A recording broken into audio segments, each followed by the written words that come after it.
Welcome to Sociology class for plus 2 students by Anjali Kapoor. Today we will discuss the concept of Panchayati Raj, its powers and responsibilities and sources of income of chapter number 3, the story of Indian democracy of book 2, social change and development in India.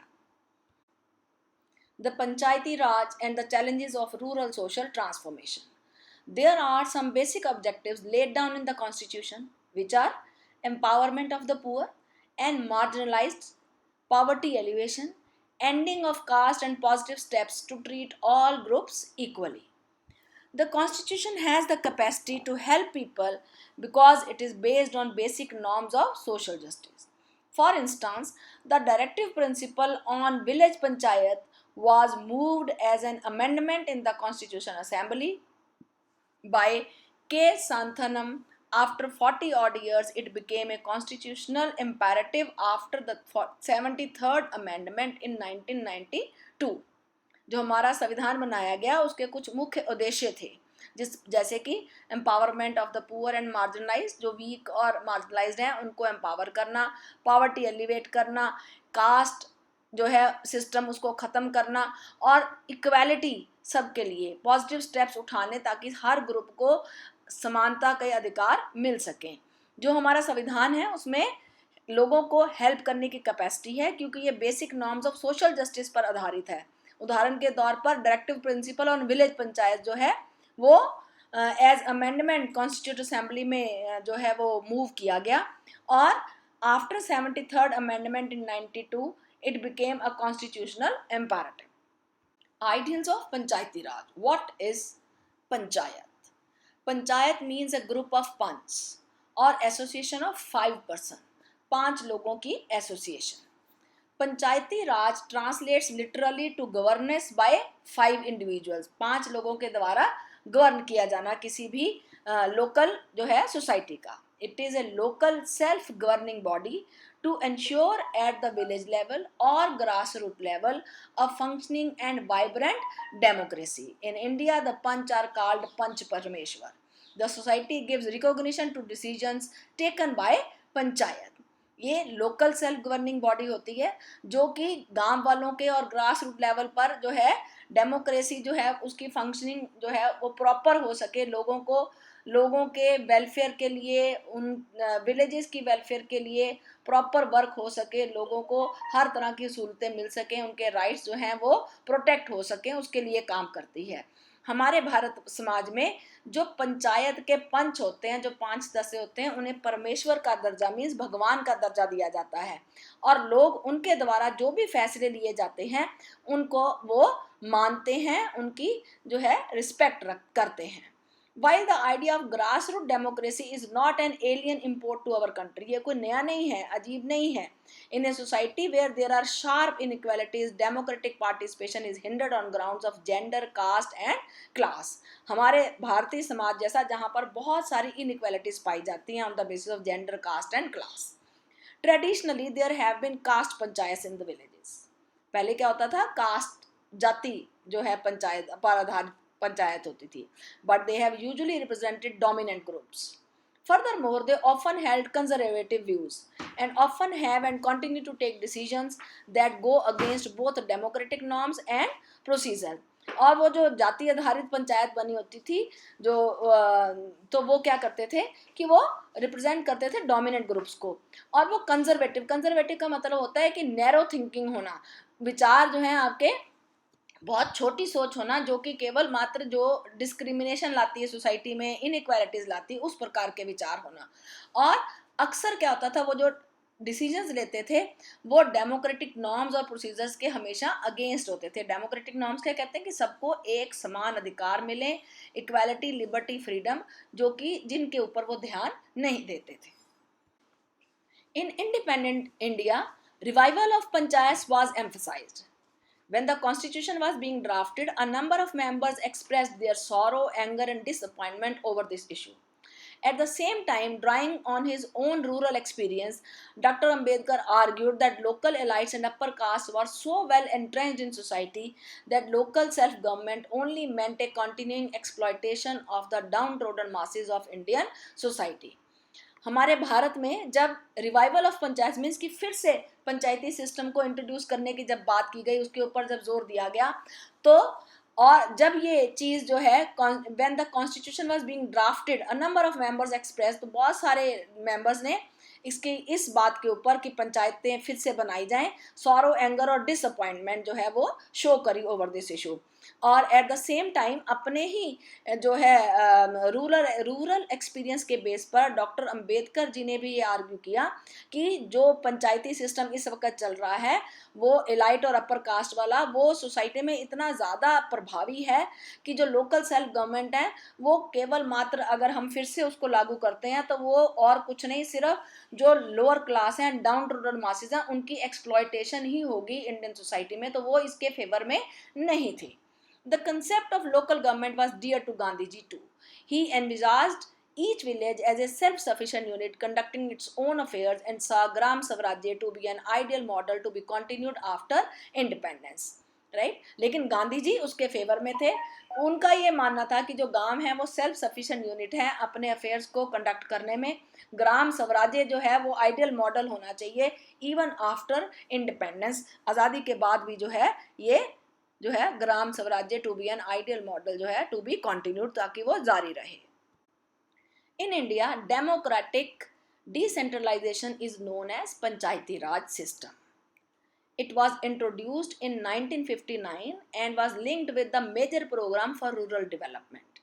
It was, however, only in 1992 that grassroots democracy or decentralized governance was established by the 73rd Constitutional Amendment.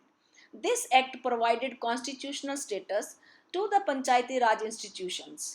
It is compulsory now for local self-government bodies in rural and municipal areas to be elected every 5 years. More importantly, control of local resources is given to the elected local bodies. कि जो democratic decentralisation है ना, उसी को क्या कहते हैं, पंचायती raj system कहते हैं। 1959 में ये इंट्रोड्यूस किया गया और इसे major programme for rural development के साथ जोड़ा गया।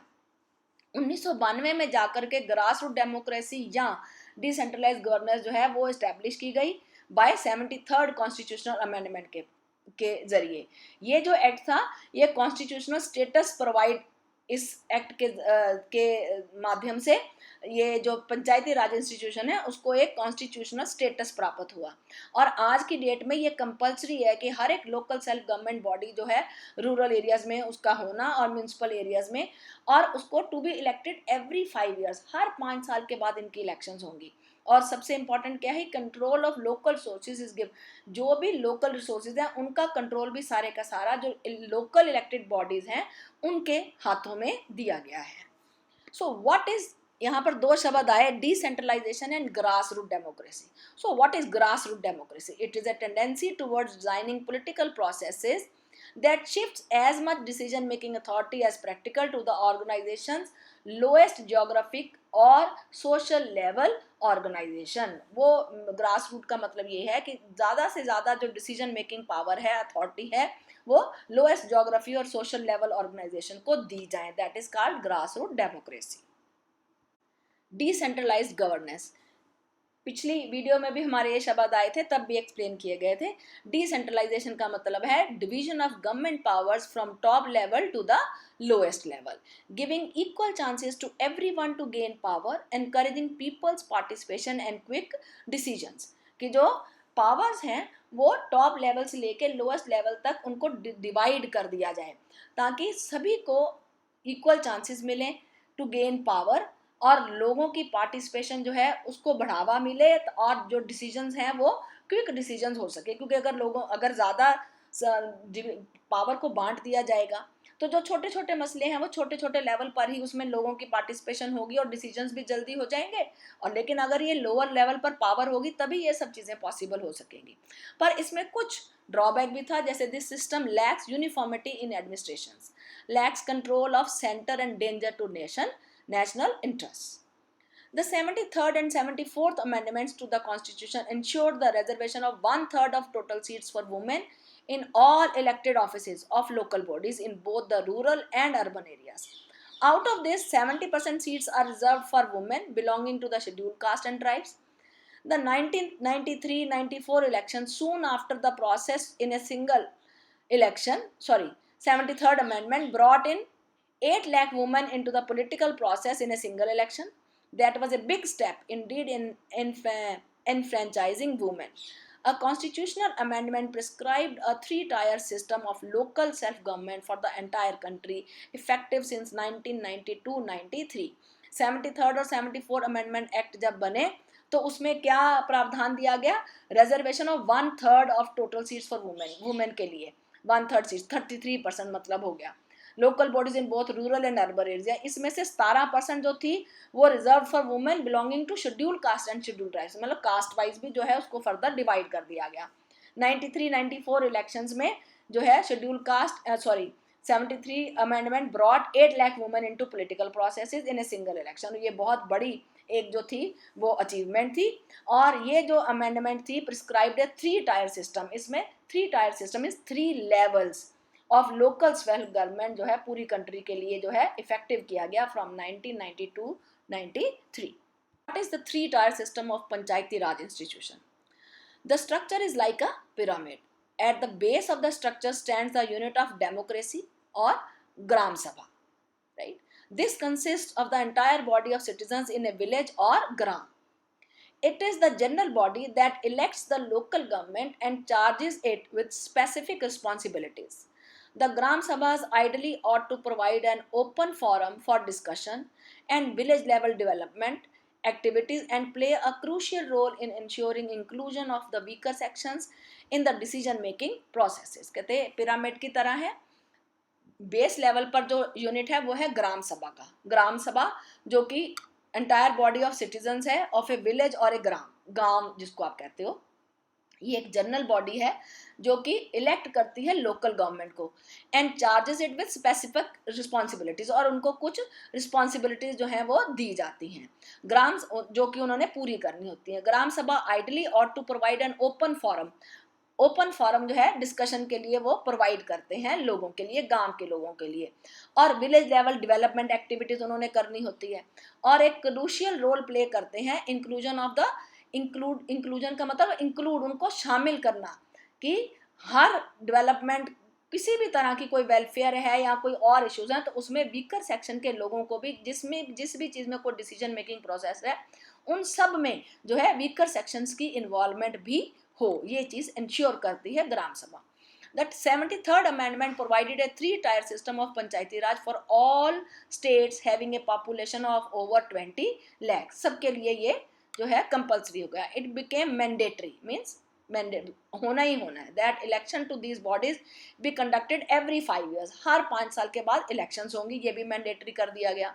It provided reservation of seats for the scheduled caste, scheduled tribes and 33% seats for women. सबके लिए जो है रिजर्वेशन ऑफ सीट्स जो है इसमें रखी गई. It constituted district planning committee to prepare drafts and develop plans for the district as a whole. Now, what are the powers and responsibilities of panchayats?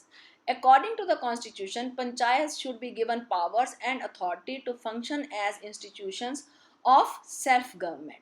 It thus requires all state governments to revitalize local representative institutions.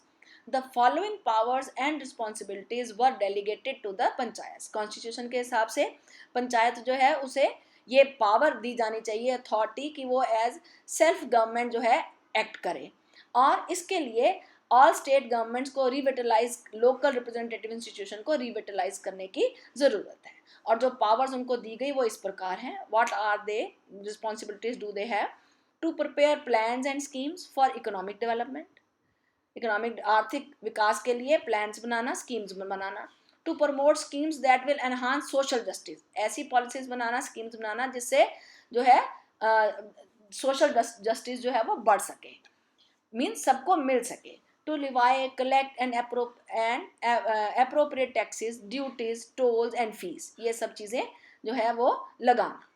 Help in the devolution of governmental responsibilities, especially that of finance, to local authorities. उनको social welfare responsibilities कौन सी थी?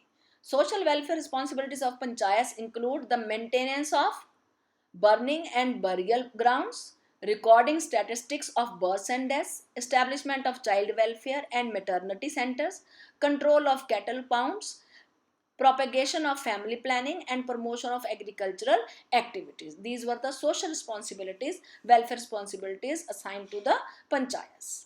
The development activities. These include the construction of roads, public buildings, wells, tanks and schools. ये सब चीजें बनाना. They also promote small cottage industries and take care of minor irrigation works. Many government schemes like the Integrated Rural Development Program and the Integrated Child Development Scheme are monitored by members of the Panchayat. जो rural development programme है और जो child development scheme है ये भी जो है members of panchayat के द्वारा ही मॉनिटर किया जाता है. Now, what are the sources of income of panchayats? Sources of income are as under taxes. The main income of the panchayats is from tax levied on property, profession, animals, vehicles, cess on land revenue and rentals. इन सब चीज़ों पर जो tax लगाया जाता है वो उनकी source का इनकम है. इसके अलावा government grants. The resources are further increased by the grants received through the zila panchayat. And इसके अलावा मिक्स्ड सोर्सेज कौन से हैं जहाँ से उनको इनकम होती है पंचायत को.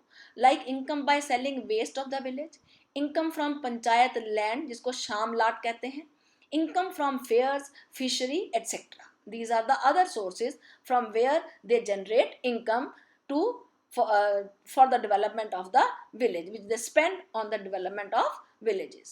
Now, checks on panchayats. It is also considered compulsory for panchayat offices to put up boards outside their offices listing the breakup of funds received and utilization of the financial aid received. अब ये जो funds आते हैं, जो भी उनके पास income आती है, उसके ऊपर एक चेक रखने के लिए क्या जो है सिस्टम बनाया गया है. ये कंपलसरी किया गया है कि पंचायत ऑफिस के बाहर बोर्ड के ऊपर जो है ये सारी चीज़ें कि जो फंड्स आए उनका ब्रेकअप जो मिले और उसकी यूटिलाइजेशन, उनको खर्च कहाँ पर किया, जो मिले और जो खर्च किया उसका सारा ब्रेकअप जो है वो बोर्ड पर लगा होना चाहिए. This exercise was taken up to ensure that people at the grassroots level should not have the right to information, should have, the right to information opening all functioning to the public eye. People had the right to scrutinize allocation of money and ask reasons for decisions that were taken for the welfare and development activities of the village. Right और ये सब क्यों किया गया? क्योंकि ये exercise इसलिए की गई, ये इंश्योर करने के लिए कि ग्रास रूट लेवल पर लोगों को राइट टू इंफॉर्मेशन जो है वो प्राप्त हो, opening all functioning to the public eye, जो कुछ भी हो रहा है वो सब कुछ सबके लिए क्लियर हो, सबके सामने हो, सबको पता रहे उसका. People had the right to scrutinize, उन लोगों के पास ये अधिकार है कि उस मनी की जो है कहाँ कहाँ क्या खर्चा हुआ उसके बारे में वो जान सकें. एंड आस्क रीजंस, और वो रीजन भी कारण भी जान सकें डिसीजंस का that were taken for the welfare and development activities of the village. Thank you students and friends, I hope ये कंसेप्ट आपको क्लियर हो गया होगा. In the next video we will discuss about Panchayati Raj in tribal areas, democratization and inequality and the challenges faced by the panchayats. I hope you have liked this video, so please share and subscribe.